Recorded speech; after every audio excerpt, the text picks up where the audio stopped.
بسم الله الرحمن الرحيم تبارك الذي بيده الملك وهو على كل شيء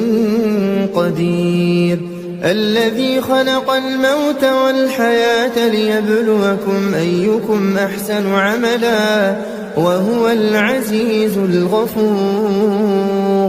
الذي خلق 7 سماوات طباقا ما ترى في خلق الرحمن من تفاوت فارجع البصر هل ترى من فطور ثم ارجع البصر كرتين ينقلب إليك البصر خاسئا وهو حسير ولقد زينا السماء الدنيا بمصابيح وجعلناها رجوما للشياطين وأعتدنا لهم عذاب السعير وللذين كفروا بربهم عذاب جهنم وبئس المصير إذا ألقوا فيها سمعوا لها شهيقا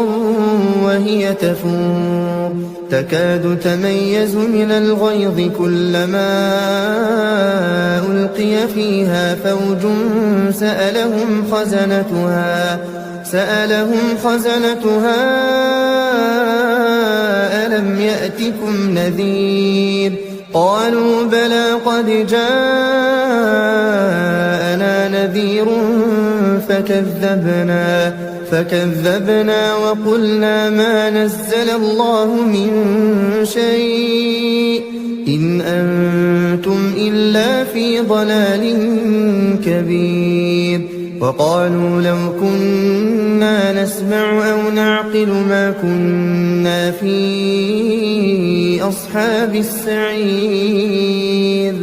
فاعترفوا بذنبهم فسحقا لأصحاب السعير إن الذين يخشون ربهم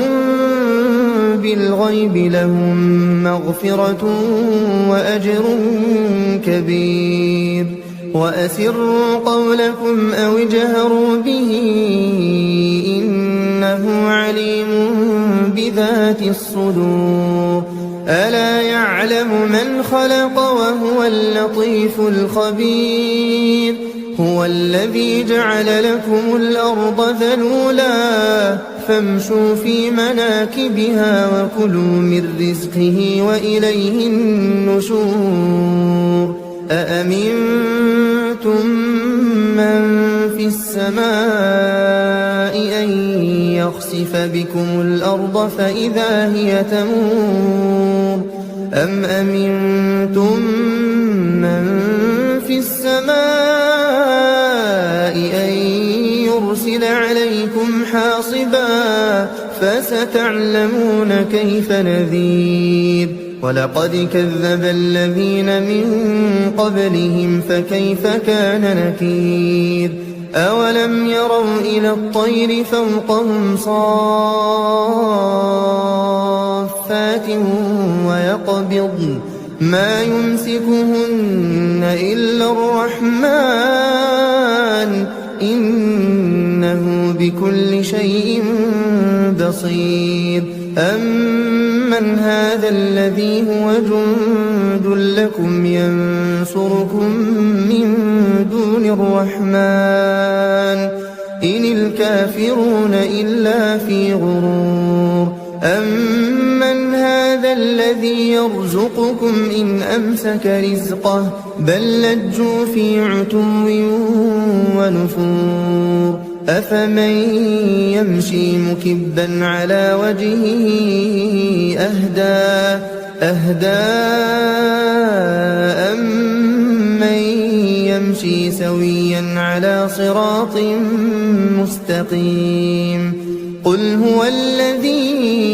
أنشأكم وجعل لكم السمع والأبصار والأفئدة قليلا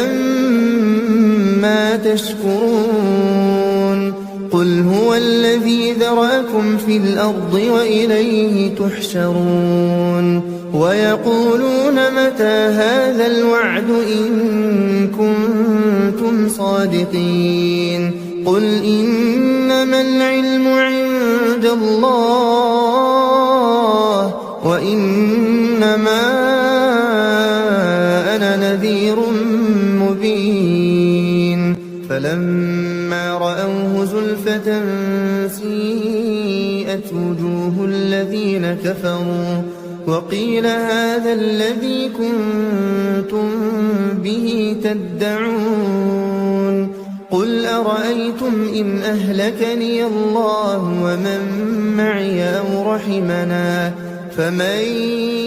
يجير الكافرين من عذاب أليم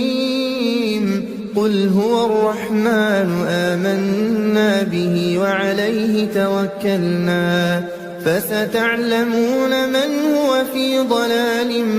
مبين قل أرأيتم إن أصبح ماؤكم غورا فمن يأتيكم بماء